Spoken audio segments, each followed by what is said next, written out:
Erik Ten Hag has raised the issue of having the right body language when setbacks happen in games, and he's increasingly frustrated that his message isn't getting through to particular members of his squad. Sources close to Ten Hag say he doesn't feel he can be as harsh in his criticism of the Manchester United players as he'd like to because of concerns about mental fragility of the squad.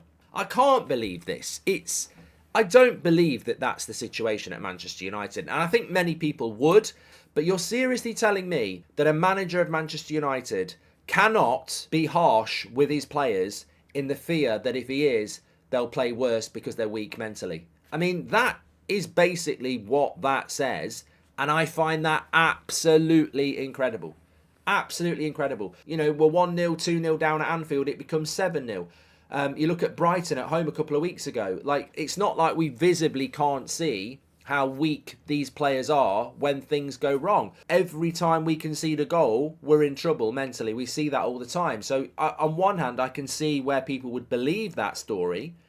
But on the other hand, have we really got a manager that won't tell the players off because it might make them worse? We pay these players in excess of £200,000 a week.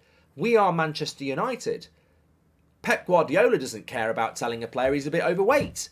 Are you telling me that Erik Ten Hag is scared to tell these players that they're not playing well in case they don't play well even more?